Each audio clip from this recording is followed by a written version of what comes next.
Bakunzi bacu, bakunzi ba Akamo Channel, kandi mukaba muri n'abakunzi b'ikiganiro ukuri kwizigiwe, amahoro y'Imana abe kuri mwebwe mwese. Amen.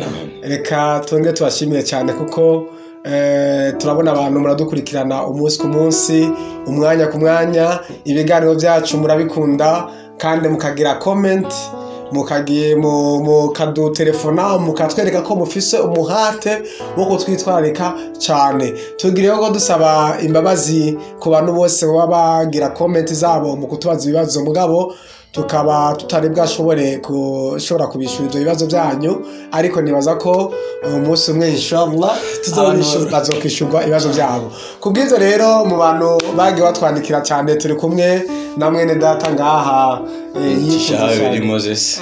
Cishahayo Eri Moses. Nawe asanzwe ari umuntu umwe mu badukurikirana cyane kandi akunda ikiganiro kuri kwizigiwe, na ndugu yetu hapa ambaye ni mpenzi wa kipindi hiki.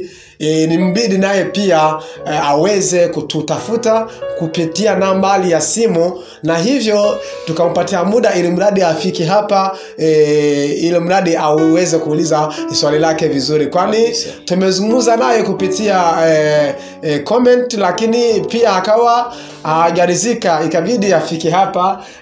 Yani huyu jamaa anabidi anabidi kwa kweli, amejitolea mpaka akatupigia simu, mpaka akatutafuta, yani mpaka na hakikisha anafika hata hapa kwenye.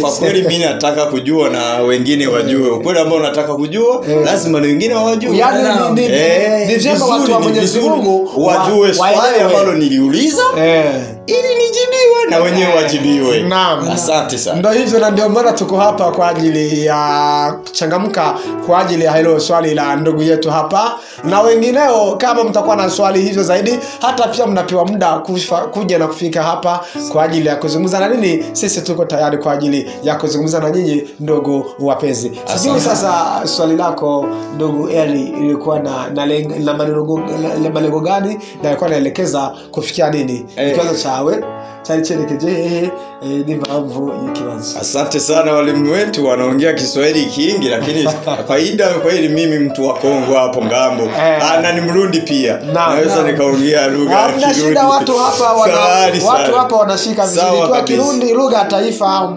Kiswahili wako vizuri watu wetu. Nilikuwa nina swali langu katika kitabu cha Mathayo. Sijui kama mwenzangu anaweza kasoma ili kabisa. Ikibazo cyo rero kiri muri Mathayo 4, ni umwe mu mirongo twasomye mu biganiro byacu. Mathayo 4 guhera ku murongo wa mbere gushika ku murongo wa 11, ariko reka dusome ku murongo wa 5 aho ikibazo ciwe kiri vy'ukuri. Haravuga ngo buno Satani amujana mu gisagara cera.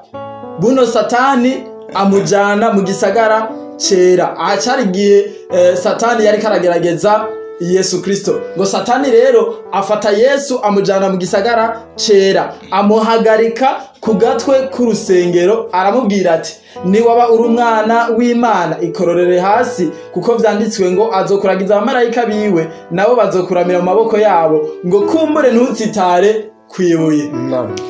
Jewe ndabashimiye cyane kukuri, kuko muri n'abantu beza gose mushaka gutahuza abantu amajambo.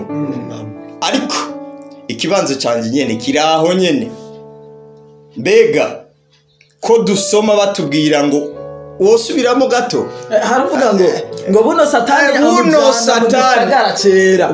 Satani amujana mu gisagara cera, amuhagarika ku gatwe k'urusengero. Muri uwo mwanya biboneka ko Satani afise ubushobozi gusumbya nde uhoraho, kuko afise ubushobozi bwo kumuterura akamujana ku gasongerezi k'irusengero akamuhagarika. Urumva biboneka ko ubwo ico gihe Satani yasumije ubushobozi Imana. Turi kumwe? Ndashaka yuko twinjira mu cigwa neza tucumbe neza. Buno Satani aterura Imana, apana Yesu, aterura Imana ayihagarika ku gasongerezi. Sinzi ko dutahura ibyanditswe neza. Namwe tunasikia. Mbega ikibazo canje, mbega uyo Satani asumbye ubushobozi uyo Yesu ko ari we Mana tuzi? Ikindi kibazo, mbega uyo Satani ni iki ku buryo yoronka ubwo bushobozi bwo gutereka bwo kuzana Yesu akamukuriyari akamuzana akamushikana muri cyo kibanza. Hanyuma ikindi kibazo mfise ngaho ni kibazo kuri iryo somo nyene, ni kungene ndashaka kumenya imba ari Matayo yanditse icyo gitabo, mbega Matayo kugira ngo yandika ayo majambo, ko tuzi ko abigishwa ba Yesu benshi bagiye bavuga ibyo babonye n'ibyo bumvise, byagenze gute? Mbega uyu Matayo icyo gitabo yanditse avuga iby'inkuru za Yesu ukungene yajyanye mu bugaragwa, kuko ngaho igitabo kiratwereka neza ko Kristo atigeze ajyana n'intumwa, ahubwo Satani yateruriye Imana yonyene niyo yatwaye. Mbega uyu Matayo mu kugira ngo yandike icyo gitabo yabibonye gute? Yabibwiwe nande? Mukahe ka mwanya? Yamenye gute ko Kristo yatwawe na Satani kujya kugerageza? Canke ni bya bindi abantu bakora kugira ngo bahe ubushobozi Satani kugira ngo bakomeze kuduhubya? Murakoze cyane. Umurumva wa nkuko tugerageje gushyira ahabona muri makeya arabaza muri kino gice ca Matayo 4 uhereye ku murongo wa mbere ugashikana ku murongo wa 12, ariko ikibazo ciwe gihagaze cyane aha ku murongo wa 5, akavuga ati mbega ni gute Satani ashobora guterura Imana akayishikana ku gasozi ku gatwe ko ku rusengero? Mbega Satani asumba Imana ingufu ububasha ku buryo yoterura Imana akayiteka ku gasozi ko ku rusengero? Aho niho yagiye arerekana amakenga, agaca abaza ikibazo ati none ko Yesu cyangwa se Imana muri uno mwana yari wenyene atari kumwe n'intumwa, ibi banditse babyanditse babikuye hehe? Ibyo ni byo bibazo byiwe yabajije.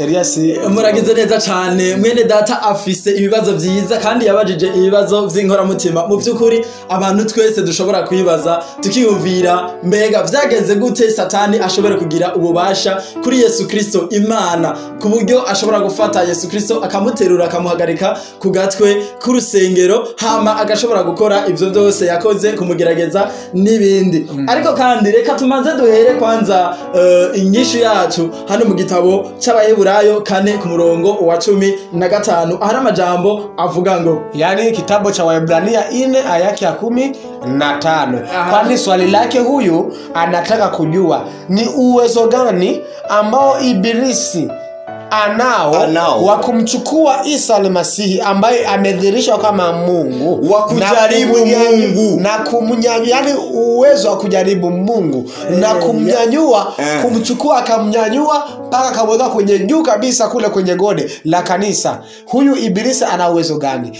Pili anasema, je, hawa ambao wameandika haya maneno, kwani kimeandikwa na Matayo, huyu Matayo ambaye ameandika haya maneno ameandika akiwa wapi? Mbona Isa hajakwenda na Matayo kule? Sasa aliyatoa wapi? Naam, ndo maswali. Rero ivyo bibazo vyiwe byose nkuko mene datayije kubabwira mu Giswahili kugira ngo bumve Igiswahili nabo babitahure. Nashimye yuko inyishu ya mbere twoyihera mu gitabo c'Abaheburayo 4 ku murongo wa 15, ahari amajambo avuga ngo kuko umuherezi mukuru dufise atari udashobora kubabarana natwe. Umuherezi mukuru dufise ntabwo ari umuntu adashobora kubabarana natwe mu ntege nke zacu, ariko ni uwageragejwe uburyo bwose nkatwe. Uyo muherezi mukuru dufise ni uwageragejwe mu buryo bwose nkatwe, yamara we nta cyaha yakoze. Bimana hakimu bimana nani kuhani mkuu ambao tuko naye akiwa ni Isa, naye anaweza hakajaribiwa kama sisi, lakini yeye hakutenda dhambi katika hayo majaribio. Ego ngo rero muri uko kugeragezwa kwiwe ngo wewe nta cyaha na kimwe yakoze. Maana hata Ibilisi amjaribu haje, katika hayo majaribu ya Ibilisi hawezi akatenda dhambi kamwe.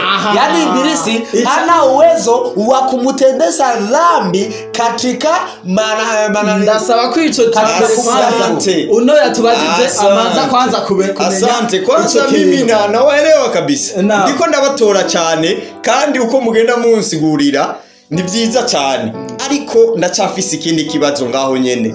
Ageragezwa nkatwe, hari amajambo menshi twumva mu byanditswe avuga yuko twebwe kuko tudashoye kwigwanirira dufata ubugingo bwacu tubuhende Kristo kugira ngo abari wagira iki atugwanirira, mu gihe nawe aterugwa agatwagwa. Mbega jewe nubona ko ari nzaterugwa je ko basiga bampambye nico nyene tuko turakwishura aha muri basiga bampambye hajya nyene urumva ubwirizaneza ko rugongo havuze ngo dubise umuherezi mukuru nawe nyene ashobora kugeragezana nkatwe, ariko iri jambo rero ngo ariko nakajambo kaza gahindura ibintu byose, ngo ariko we nta cyaha na kimwe akora. Mwani majambo naho Satani yo mugerageza gute ntashobora gushitsa mukoresha cyaha. Nkuko urumva mwani majambo, nkuko Satani ashobora kugerageza umuntu niko ashobora kuza kumugerageza nawe, ariko aho bitandukaniye rero twebwe Satani ashobora kutugerageza akadukoresha icyaha, ariko icyo isomo ryavuze yerekanye yuko wewe naho Satani yo mugerageza gute ntashobora kumukoresha icyaha. Aho rero bitandukanye natwe. Numuherezi akora igikorwa cy'ubuherezi kugira ngo akore igikorwa cyo kutuvugira kwani, kubera ko dufise byinshi byo kuvuga ko kandi bigoye. Numuherezi nawe ushizemwe kimwe mu byo twavuze mu biganiro, rero nico twarako turakubwira. Rero uyu ahatandukaniye natwe nuko uyu mugwanizi adashobora kumukoresha icyaha. Uyu muherezi ntabwo ashobora gukora icyaha. Bimana kujaribiwa, anaweza akajaribiwa kama tunavyojaribiwa sisi, lakini tofauti yetu na yeye ni kwa sababu sisi tunaweza tukajaribiwa na Ibilisi mpaka tukatenda dhambi, lakini yeye hata Ibilisi amujaribu hawezi akafika kwenye uwengo wa kumtendesa dhambi. Endelea na aya hiyo kwa ajili ya kumjibu vizuri. Je, ana uwezo gani wa kumnyanyua na kumpeleka? Nuko rero tuce dusubira rero hamwe wabariza. Hari amajambo avuga ngo ku murongo wa mbere inyishira hanyene haravuga ngo buno Yesu aduganwa na mhemu mu bugaragwa ngo ageragezwe na Satani. Ninde yadugije Yesu mu bugaragwa? Ninde yamujanye mu bugaragwa? Umviriza yuko ari kuri wo mhemu ubwo buno Yesu aduganwa na mhemu niwe yaduganye Yesu mu bugaragwa kugira ngo ageragezwe na Satani. Mu yandi majambo biboneka ko rero amageragezo yose tubamo ni mwe mwabaduteye ko tujya kugeragezwa na Satani. Urumva rero twebwe turi biyandazwa rero kuko urabona ko Yesu yatanzwe na Satani ajyanwe kujya kugerageza. Yesu yatanzwe ni mwe mu kugira ngo aje kugeragezwa nande na Satani. Biboneka na twebwe rero ngaha tubayeho ku isi kugira ngo tugeragezwe na Satani. Wewe nturi Yesu, ariko ku gihe cya Yesu umeze neza. Yesu atwawe n'imwemu kugira ngo ageragezwe na Satani. Reka nakwereka akarorero. Ndakwereka akarorero nk'ubu, sibyo? Ndakwereka akarorero nk'ubu so wawe arashobora kugutwara ku ishuri, sibyo? Akagutwara ku ishuri kugira ngo wige. Urabyumva? So wawe agutwaye ku ishuri kugira ngo wige. Iyo rero umwigisha akwigishije si waba yakuzanye ku ishuri, si waba atumye wiga, ariko yakwigishije kubera ko so wawe yakuzanye ku ishuri. Nuko rero na Satani rero yagerageje Yesu kubera ko mhemu yazanye Yesu ngo ageragezwe na Satani. Si kubera ko Satani yarazaniye Yesu. Satani ntabwo ashaka ko Yesu gituva naho yo mugerageza gute adashobora gukoresha icyango ko twabikububasha. Mu majambo make rero urumva twebwe turiho ngaha ku isi kugira ngo tugeragezwe kugira ngo tuzoneshe. erega icyo wamenya ibigeragezo nizo njya z'umukristo. Umukristo atageragezwa ntashobora gukura mu by'imwemu, ariko iyo tugeragezwa tukanesha ku bwa Kristo ari muri twebwe bituma dukura muri mwemu. Ndabona tugowe basi. Nuko rero byagenze ni mwemu yazanye Kristo mu kugaragwa kugira ngo ageragezwe na Satani. Ari kibazo mutaranyisha. Rero burya acaza kugerageza Yesu aheze iminsi 40. Gatoya rero yaciyabaza ati none ko Luka batari bari kumwe ariko akabyandika mu yandi majambo nk'ubu Bibiliya cyangwa Korani biratubwira inkuru zo muri Edeni, ariko cyabibaza none muri Edeni ninde yariyo? Burya muri Edeni byabibonye, ariko dutanguye twongeye tugatahura turamenya ko ari bitabo bivugwa ko ari byabahumekewe n'Uhoraho. Biriya bitabo ariko tugerageje kuraba mu ntumwa 12 maza ntumwa 12 umwe we yari yamaze kwigendera kuko yikundiye agafaranga. Ariko muzindi ujya uyo Matayo muvuga none ni cyayi cyo gitabo ko tubavuga ngo yareretswe mu bwahe buryo yahumekewe n'Imana kuko ngaho ni simbona neza ivyanditswe byose vyahumetswe n'Imana. Ni nayo mpamvu twebwe ubu tumenye ivyabaye no muri Edeni, tumenye ivyabaye muri Edeni. Igihe Yesu Kristo yarema abantu babiri, Adamu na Eva, igihe ari karabarema mbega Adamu yarafashe ikaramu akazarandika uko byagenze, ariko uyu munsi turabizi kubera ko twavuye kuri Adamu, kubera ko Imana yahumekeye abantu tukabimenya twomenya yuko hari ibitabo byinshi byari bihari byakuwe mu gitabo Bibiliya, imizingo myinshi yagiye ikugwamo kandi ari imizingo yanditswe n'abantu. Ico kibazo nibaza ko nibaze yuko tutoronka kandi kayo kugira ngo tubashe icyo twamenya n'uko byanditswe byose byahumetswe n'Imana. Sawa, dushimire rero abakunzi b'ikiganiro cyacu, murabona ko byari byaryoshye uko niko twimereye. Nimuze mutangare muhuye mubona turi twimereye nk'uku tuvuga nk'uku tuba turi mu munezero turyohewe turi kuri TV, ariko naho ntigeze nisho ikibazo canje neza na neza nibaze ko bamundi mwanya tuzogenda neza. Tubashimire rero mwese mwandukurikiranye, Imana ibezagire cyane. Amena.